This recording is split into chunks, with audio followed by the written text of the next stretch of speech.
At last, we are towards the end of these Trainwreck build videos. I've been editing a few videos ahead, and this should be the second to last one in this series. As I've improved each video, you can see this one gets much closer than even the last one to being decent, but ultimately falls short. The next and last video gets so incredibly close to passing, it makes it all the more heartbreaking when it fails. Especially since that one fails through no fault of my own. I'll leave that for its own video, but just say that build ends up being my saddest and most frustrating to date. So do check it out when it releases. Anyway, this video once again fails on the audio. Like the previous ones, I'm playing YouTube in the background while filming, which ends up completely ruining the effect. Here, have a quick listen.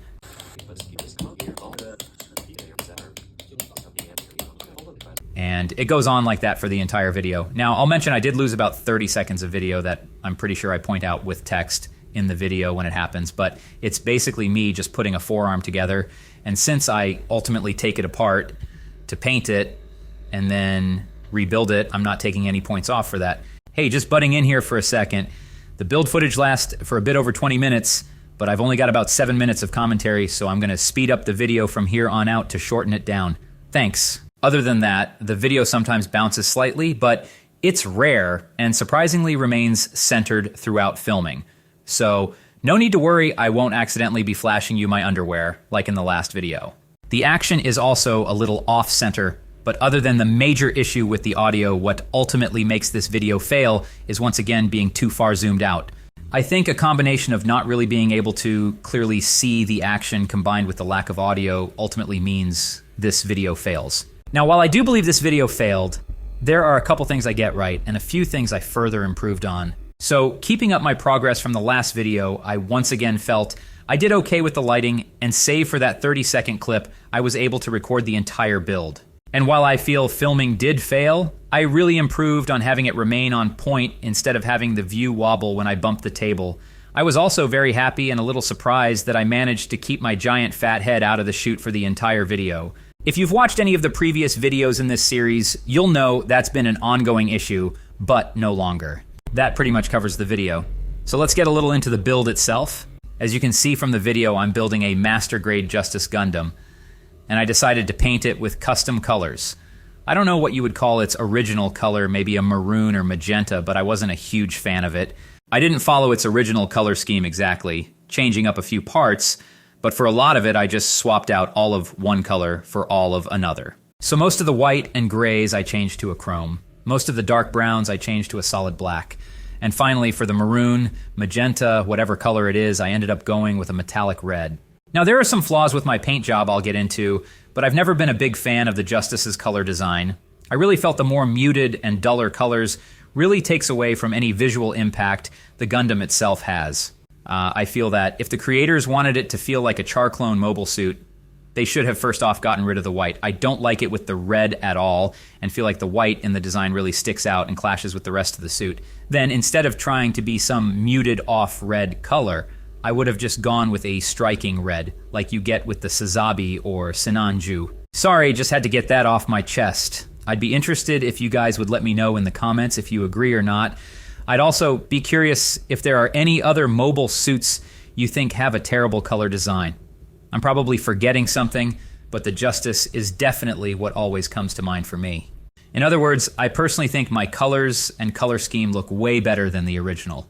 However, my paint job is good, but far from perfect. I actually learned a lot about model painting, and specifically spray paints from this build. I would say the two most striking things I learned were this. The spray paint can actually get really thick on the model and some of the paints, especially the metallic ones which don't dry to a solid texture.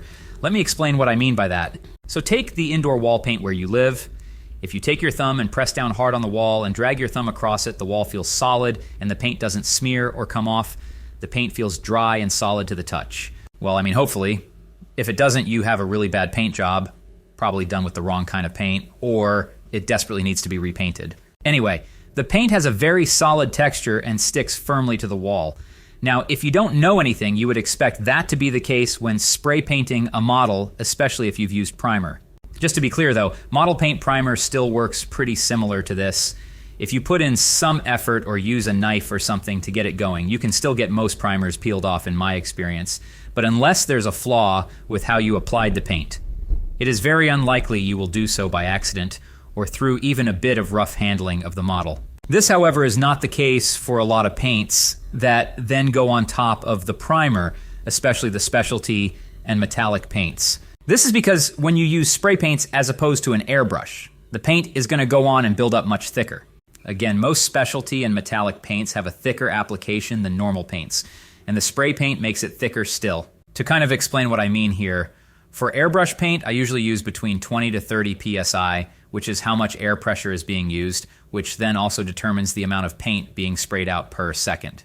Now, most spray cans are going to have a psi of about 80 to 90, meaning your spray can puts out around 4 times as much paint as an airbrush. So if you think of an airbrush spray as taking a paintbrush and doing one swipe of paint on a sheet of paper, then using a spray can is like waiting for that line of paint to dry and putting another swipe of paint on top of that until you have 4 layers of paint. Now let's say you use a metallic paint, which let's say is 3 times thicker. It's almost as if now, with that single layer of spray paint, you've put on 12 layers of paint. Now those 12 layers are going to cause a variety of problems, the biggest being the model pieces fitting together.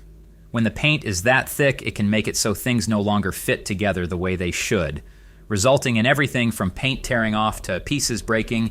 Usually, with a bit of elbow grease, you'll be fine getting things together. However, there's going to be issues with the paint. When the paint is that thick, you don't end up with a dry paint, but a gummy paint, by which I mean the paint is not fully solid, but is more sticking to the model like a really thick gum. Now this gummy paint, as I call it, doesn't hold up well to pressure like the kind you'll be using to force pieces together. You'll end up doing things like leaving behind your fingerprints in the paint. Also, because it isn't a dry paint, you can accidentally tear off parts of the paint like it was gum, both of which I did here. I also learned that if you apply the spray paint too thick, and I did do it very thick for this model not knowing better, you can get little bubbles in the paint. This is due to the chemicals used to make the spray can spray. Now you can mediate some of these issues with proper spray can technique, wearing plastic gloves, and being careful with how you piece things together, but for the best outcomes you're really going to want to upgrade to an airbrush. I feel like I did most everything else fairly well.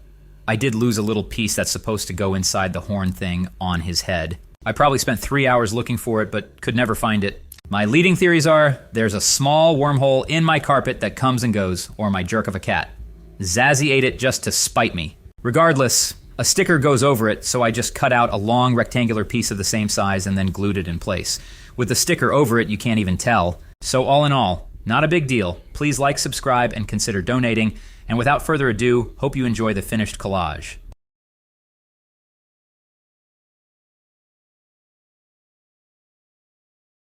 Sound the 855 alarm. Radiation levels are normal. All stations have cleared takeoff.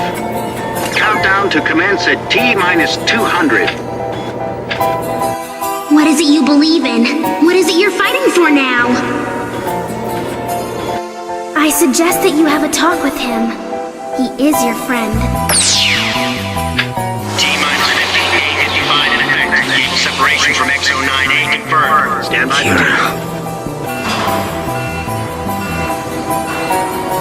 What are you thinking about now? T-5. May our justice have the divine protection of the stars. Atherinzala, justice launching.